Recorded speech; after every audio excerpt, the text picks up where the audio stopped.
नमस्कार दोस्तों, मैं दीपक छारा और बात करेंगे हम प्लस टू क्लास का मैथमेटिक्स हम कर रहे हैं और फर्स्ट एक्सरसाइज का 8th सम है। Show that the relation R in set A. एक सेट ए दिया हुआ है, उसमें कोई रिलेशन आर है, सेट के 5 एलिमेंट्स हैं। हमारे पास जो रिलेशन है वो क्या है, A B such that mod of A B is even, mod of A minus B is even is equivalence relation. ये रिलेशन जो है इक्विवेलेंस हमने प्रूव करनी।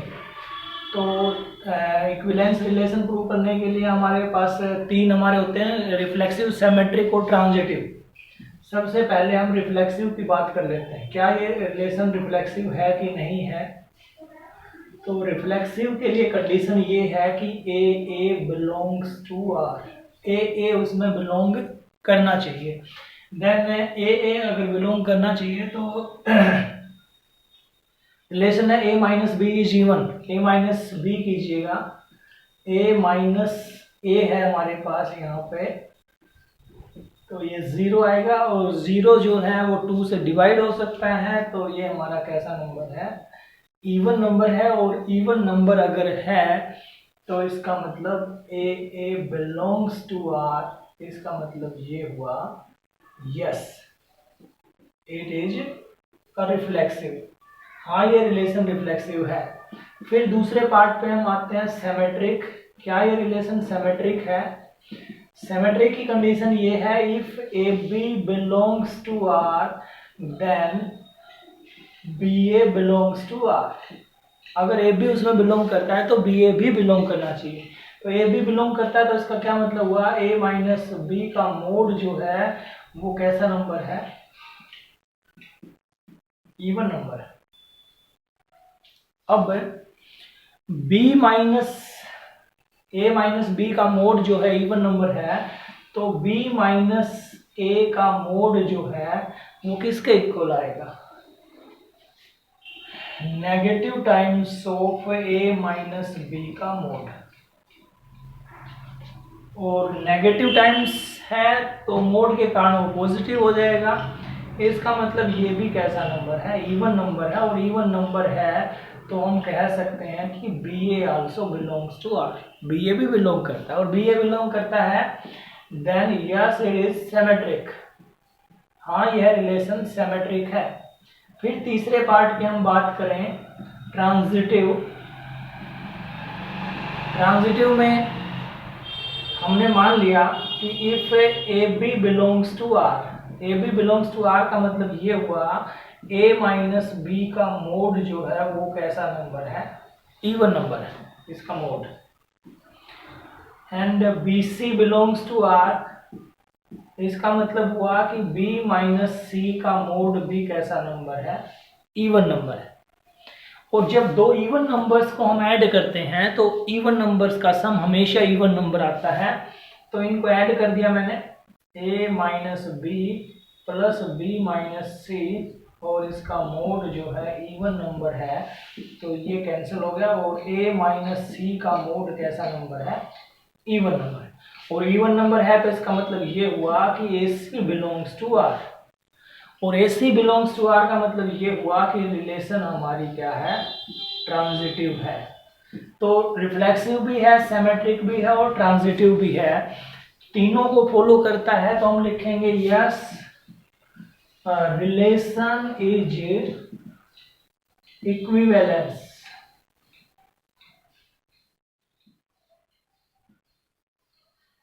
इक्विवेलेंस रिलेशन है। और दूसरी चीज इसमें क्वेश्चन में ये पूछा है कि 1 3 5 all elements are related to each other. एक सेट है 1 3 5, इसके सभी एलिमेंट्स से एक दूसरे से रिलेटेड हैं, ये शो कीजिए।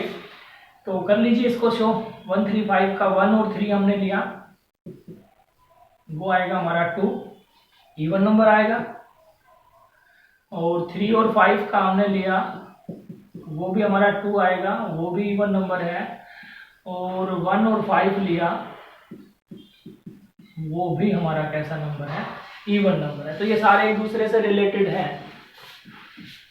और 2 4 के एलिमेंट्स को लेंगे तो 2 4 जो है वो भी हमारा 2 आएगा, वो भी कैसा नंबर है, इवन नंबर है। तो यहाँ पे हम कह सकते हैं each elements related to each other. लेकिन जब हम बात करें 1 3 5 का और 2 4 को हम इकट्ठा करते हैं, क्या इन दोनों के एलिमेंट्स रिलेटेड है? तो खुद के साथ हमने इनको चेक किया, 1 3 और 5 का खुद के साथ जो है प्रत्येक एलिमेंट अपने सेट के दूसरे मेंबर के साथ वो जो है वो क्या थे, वो सेटिस्फाई करते थे इस रिलेशन को। लेकिन जब हम बात करें इसके मेंबर और इसके मेंबर के साथ, तो 1 - 2 जो है वो not equal to even number, 3 - 2 वो भी not equal to even number, and 5 - 4 not equal to even number. तो ये एलिमेंट एक दूसरे के साथ रिलेटेड नहीं है, लेकिन खुद के साथ ये जो है रिलेटेड हैं।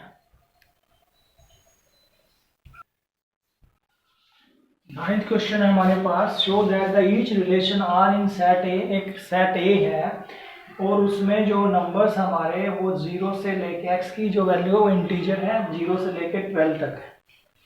रिलेशन क्या है? दो पार्ट है इसके। फर्स्ट पार्ट में रिलेशन है A B such that a minus B का मोड जो है वो मल्टीपल ऑफ 4 है। तो ये हमने each relation R in set A given by this, ये हमने चेक ये करना है। क्वेश्चन एक बार देख लेते हैं कि is equivalence relation, equivalence relation हमने चेक करना है कि क्या यह इक्विवेलेंस रिलेशन है कि नहीं है। तो लीजिए, सबसे पहला पार्ट हमारा क्या होता है? रिफ्लेक्सिव। तो रिफ्लेक्सिव के लिए कंडीशन क्या है? A belongs to R. A belongs to R का मतलब ये हुआ ए माइनस ए क्या आएगा? 0 आएगा। और 0 जो है इज मल्टीपल ऑफ 4। 4 का मल्टीपल है, 4 इंटू 0 0 आता है, तो 4 का मल्टीपल है। तो मल्टीपल है तो यस रिलेशन इज रिफ्लेक्सिव। हाँ, ये रिलेशन रिफ्लेक्सिव है। फिर दूसरे पार्ट में हम बात करते हैं सिमेट्रिक की। तो सिमेट्रिक में हम देख लेते हैं, सिमेट्रिक में होगा a minus B, A B belongs to R. इसका मतलब होगा a माइनस बी की मोड वैल्यू इक्वल टू 4 का मल्टीपल है। तो 4 का मल्टीपल है तो क्या लिख सकते हैं इसको? 4a। ठीक है। अब मैं b माइनस ए का मोड निकालता हूं, वो किसके इक्वल होगा? Minus times of a minus B का मोड। और मोड वैल्यू निकाल रहा हूं क्योंकि तो मोड वैल्यू निकाल रहा हूं तो माइनस का खत्म हो जाएगा, mod value of a minus B. और a माइनस बी किसके इक्वल था? 4m के इक्वल था, 4 into something. Then ba also belongs to r, ba भी इसमें बिलोंग करेगा, ba भी बिलोंग करेगा। Then yes it is symmetric. फिर तीसरे की बात कर लेते हैं हम, ट्रांजिटिव की। ट्रांजिटिव में हम देखते हैं, ट्रांजिटिव में A B belongs to R. यहाँ पे हम लिया if A B belongs to R, इसका मतलब ये हुआ a माइनस बी का मोड जो है वो 4 इंटू समथिंग है, 4m है। And B C belongs to R, इसका मतलब ये हुआ कि b माइनस सी का मोड जो है वो भी किसके इक्वल है? 4 इंटू समथिंग। अब इन दोनों को हम क्या करते हैं? ऐड कर देते हैं। तो a माइनस बी का मोड और प्लस में b माइनस सी का मोड है वो होगा 4m प्लस 4n, ये कैंसर। तो a माइनस सी का मोड जो होगा वो होगा 4 इंटू एम प्लस एन, यानी कि 4 का मल्टीपल होगा। 4 का मल्टीपल होगा तो हम लिख सकते हैं ए सी बिलोंग्स टू आर। तीनों बिलोंग करते हैं, रिफ्लेक्सिव भी है, सिमेट्रिक भी है, ट्रांजिटिव भी है। और अगर कोई रिलेशन तीनों को फॉलो करती है तो वो रिलेशन क्या है? वो रिलेशन जो है वो इक्विवेलेंस है। यही पूछा था, क्या ये रिलेशन इक्विवेलेंस है कि नहीं है? तो हम कहेंगे yes it is equivalence. Next question है, एग्जांपल हमने देने हैं, कोई रिलेशन सिमेट्रिक है but neither reflexive no transitive. ऐसा एग्जांपल जिसमें रिलेशन में हमारे पास है ये जो है रिफ्लेक्सिव नहीं हो, ट्रांजिटिव भी नहीं हो, लेकिन सिमेट्रिक हो। तो हम एक सेट ले लेते हैं ए, जिसमें 3 एलिमेंट हमने लिए ए बी सी। अब रिलेशन आर जो है वो मैं ले लेता हूँ सिमेट्रिक हो। सिमेट्रिक हो इसका मतलब ये हुआ, अगर हमने ए बी लिया है तो उसका उल्टा बी ए भी लेना पड़ेगा। अगर हमने ए सी लिया है तो उसका उल्टा सी ए भी लेना पड़ेगा। और जो है यहाँ पे एक और ले लेता हूं मैं, हाँ बस हो गया, यही ले लिया मैंने। अब देखिए ये रिलेशन सिमेट्रिक है क्योंकि ए बी है उसका उल्टा जो है बी ए बी दिया हुआ है, ए सी है और सी ए बी उसका उल्टा भी है, सिमेट्रिक तो है लेकिन रिफ्लेक्सिव नहीं है। क्यों नहीं है? क्योंकि यहाँ पे ए नहीं है, ना इसमें बी बी है ना सी सी है, इसलिए सिमेट्रिक तो है लेकिन रिफ्लेक्सिव नहीं है। ट्रांजिटिव भी नहीं है। क्यों नहीं है? क्योंकि ए बी है और बी ए है, तो इसका मतलब ए होना चाहिए था लेकिन ए इसमें नहीं है। फिर दूसरी बात करते हैं ट्रांजिटिव, बट ट्रांजिटिव तो हो लेकिन रिफ्लेक्सिव और सिमेट्रिक ना हो। तो ट्रांजिटिव हो तो हमने ले लिया ए बी बी सी और ए सी। अब देखिए ट्रांजिटिव तो है क्योंकि ए बी है बी सी है तो ए सी होना चाहिए, तो ए सी भी है, लेकिन रिफ्लेक्सिव नहीं है। रिफ्लेक्सिव के लिए क्या चाहिए हमें? ए बिलोंग करना चाहिए, ए नहीं है इसमें, बी भी होना चाहिए, बी भी नहीं है, सी सी हो वो भी नहीं है, सिमेट्रिक भी नहीं है, ए बी है तो इसका उल्टा बी ए होना चाहिए था, बी ए नहीं है। ये एग्जांपल दे सकते हैं, और भी एग्जांपल हो सकते हैं लेकिन हमने एक एग्जांपल देना है तो ये हमने दे दी। नेक्स्ट हमारा है रिफ्लेक्सिव होनी चाहिए। रिफ्लेक्सिव का मतलब ए उसमें हो, बी उसमें हो, सी उसमें हो। उसके अलावा मैंने यहां पे ले लिया बी सी।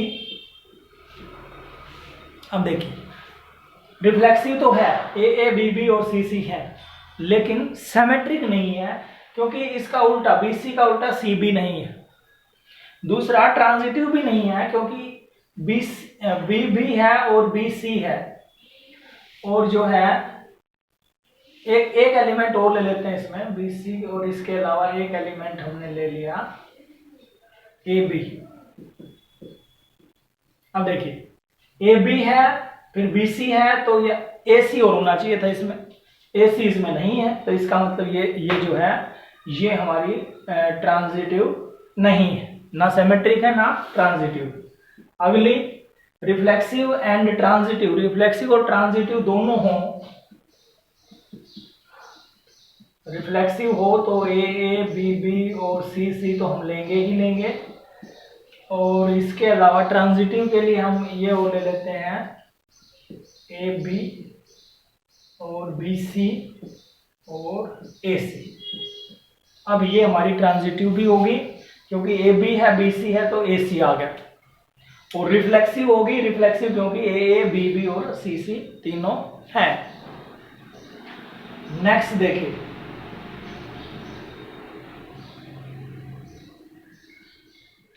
लास्ट पार्ट है symmetric and transitive but not reflexive. Symmetric और ट्रांजिटिव तो हो लेकिन रिफ्लेक्सिव ना हो। रिफ्लेक्सिव ना हो तो जैसे हमने ले लिया ए बी, हमने उसका उल्टा ले लिया बी ए और हमने ले लिया ए। ठीक, अब देखिए यहाँ पे ए है लेकिन बी नहीं है, सी नहीं है, इसलिए रिफ्लेक्सिव नहीं। सिमेट्रिक और ट्रांजिटिव हैं, क्यों है? इसका उल्टा ए बी का उल्टा बी ए मौजूद है, ए का उल्टा ए मौजूद है, और ए बी और बी ए है तो ये ए होना चाहिए, ये ए बी है। इसका मतलब ये हमारी सिमेट्रिक और ट्रांजिटिव तो है लेकिन रिफ्लेक्सिव नहीं है। नेक्स्ट क्वेश्चन है 11th। Show that R in a set A of the points. एक रिलेशन है, वो एक ए सेट में वो पॉइंट्स, जो सेट हमारा पॉइंट्स का सेट है in a plane given by, ये हमारी रिलेशन दी हुई है relation R equal to P Q अगर पॉइंट है हमारा सच दैट ओ पी की डिस्टेंस ओ क्यू की डिस्टेंस के इक्वल है, ओ जहां पे ओरिजिन है, ये हमारी रिलेशन है। तो रिफ्लेक्सिव चेक करने के लिए सबसे पहला पार्ट हम करते हैं रिफ्लेक्सिव। रिफ्लेक्सिव में हम क्या करते हैं भाई, हम सेम नंबर लेते हैं, P P belongs to R. P P belongs to मतलब ओ पी की डिस्टेंस बराबर होगी ओ पी की डिस्टेंस, क्योंकि दोनों पहला पॉइंट भी पी है और दूसरा पॉइंट भी पी है, तो ये तो इक्वल होता ही हमेशा। ओ पी जो है एक डिस्टेंस खुद के इक्वल हमेशा होती है। देन ये इसका मतलब रिफ्लेक्सिव है। फिर दूसरा पार्ट आता है सिमेट्रिक। सिमेट्रिक और देख लीजिए, सिमेट्रिक में हमारे पास क्या होता है, सिमेट्रिक में होता है कि अगर पी क्यू बिलोंग करता है, if P Q belongs to R, इसका मतलब क्या हुआ, इसका मतलब ये हुआ कि पी की ओ से डिस्टेंस इक्वल है पी की क्यू से डिस्टेंस, ओ की क्यू से डिस्टेंस। अब इसको मैं उल्टा भी लिख सकता हूँ, इसको मैंने लिख लिया ओ क्यू को इधर लिख लिया और ओ पी को इधर लिख लिया, तो इसका मतलब ये हुआ कि क्यू पी इसमें बिलोंग करता है। पी क्यू हम लेके चले थे, ये आगे क्यू पी बिलोंग करता है, तो इसका मतलब ये हुआ यस सिमेट्रिक, ये सिमेट्रिक भी है।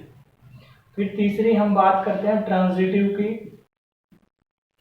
ट्रांजिटिव के लिए हमारे पास है P Q belongs to R, point P Q जो है आर में बिलोंग करता है, इसका मतलब ये हुआ ओ पी का डिस्टेंस और ओ क्यू का डिस्टेंस जो है वो इक्वल है। दूसरी क्यू आर बिलोंग्स टू कोई पॉइंट ले लीजिए, टी ले लीजिए, Q T belongs to R, इसका मतलब ये हुआ कि ओ की क्यू से डिस्टेंस इक्वल है ओ की टी से डिस्टेंस।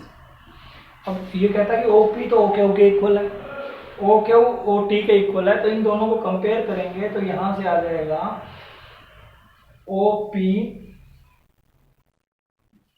इक्वल है ओ टी के, और इसका मतलब ये हुआ कि P T also belongs to R, इसलिए रिलेशन इज ट्रांजिटिव, इसलिए ये रिलेशन ट्रांजिटिव भी, रिफ्लेक्सिव भी थी, सिमेट्रिक भी है और ट्रांजिटिव भी है। तो इसका मतलब ये रिलेशन कैसी है, ये रिलेशन जो है इक्विवेलेंस है।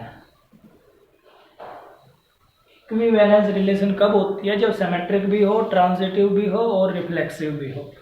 और उसके बाद जो है इसका सेकंड पार्ट और देख लेते, सेकंड पार्ट और देख लीजिए, show that the set of the all points related to P not equal to 0 0 is the circle passes through P with origin as a centre. कहता है कि सभी पॉइंट्स जो रिलेटेड है पी से लेकिन ओरिजिन नहीं होना चाहिए वहां पे, is the circle passes through P with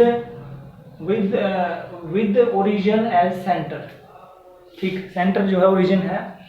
अब set of all points related to P, लेकिन ओरिजिन नहीं होना चाहिए, नॉट इक्वल टू ओरिजिन। तो यहाँ पे जो सभी पॉइंट्स रिलेटेड टू पी हैं, तो क्यू बिलोंग्स टू ए, इसका such that Q P belongs to R. Q अगर ए सेट में है तो Q P belongs to R होगा। अगर क्यू ए सेट में है तो Q P belongs to R का क्या मतलब हुआ, इसका मतलब होगा कि ओ क्यू जो है ओ पी के बराबर है, क्योंकि ये रिलेशन यही डिस्क्राइब की गई थी। तो ओ क्यू ओ पी के बराबर है, तो इसका मतलब ये हुआ Q belongs to A such that Q lies on a circle through P with centre O. Has the result. Next question please.